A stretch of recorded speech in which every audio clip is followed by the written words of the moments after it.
AP హైకోర్టులో Mohan Babu quash petition వేశారు. ఇవాళ మోహన్ బాబు పిటిషన్ విచారణకు వచ్చే అవకాశం ఉంది. తిరుచానూరులో తనపై కేసును కొట్టివేయాలని మోహన్ బాబు పిటిషన్ వేశారు. విద్యార్థి సంఘాల నేతల కిడ్నాప్ వ్యవహారంలో మోహన్ బాబును ఏ2గా చేర్చారు పోలీసులు.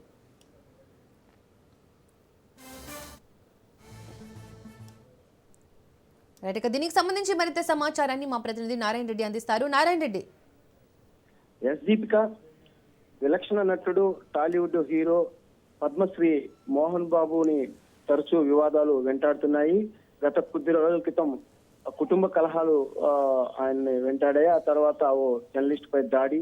తాజాగా మోహన్ బాబు యూనివర్సిటీకి సంబంధించిన పిఆర్ఓ అదేవిధంగా కొంతమంది బౌన్సర్లు కూడా విద్యార్థి సంఘ నాయకులను మంగళవారం మధ్యాహ్నం కలెక్టరేట్ కార్యాలయంకు కూతవేటు దూరంలో వారిని కిడ్నాప్ చేయడం దీంతో తీవ్ర దుమారాన్ని రేపింది.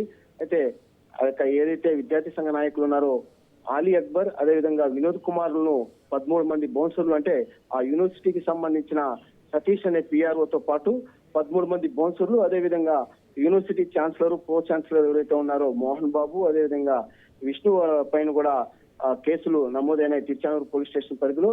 అదేవిధంగా ఎవరైతే A1 గా ఉన్న పిఆర్ఓ సతీష్ అలాగే A2 గా ఉన్న మోహన్ బాబు A3 గా ఉన్న విష్ణు బాబు పైన కూడా ఈ యొక్క కేసులు నమోదైనాయి.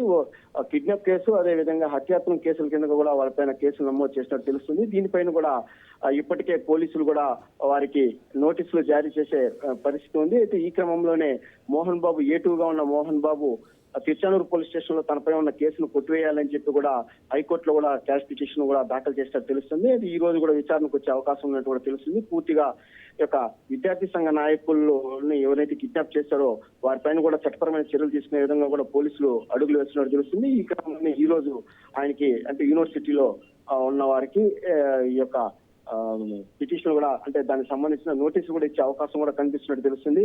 మొత్తం మీద అక్కడ జరుగుతున్న అక్రమాలపైన కూడా ప్రశ్నించడానికి వెళ్లిన వారిని నియంత్రించి ఆ తర్వాత వారు కలెక్టరేట్కి వెళ్లి కలెక్టర్ కూడా ఆ యొక్క వినతి పత్రాన్ని ఇచ్చి నిరసన తెలియజేయడానికి వెళ్తున్న వారిని కూడా కిడ్నాప్ చేయడం పెద్ద దుమారాన్ని రేపింది. ఈ క్రమంలోనే విద్యార్థి సంఘాలు కూడా ఐక్యంగా కూడా ఆ యొక్క యూనివర్సిటీ పైన కూడా పోరాటం చేస్తుంది. ఏదైతే ఈ యొక్క ఘటనకు కారకులైనారో వారిపైన కూడా కఠిన చర్యలు తీసుకొని ఆ యొక్క యూనివర్సిటీ యొక్క గుర్తింపు కూడా రద్దు చేయాలని చెప్పి కూడా విద్యార్థి సంఘాలు గట్టిగా వారి యొక్క బలాన్ని వినిపిస్తున్నారు.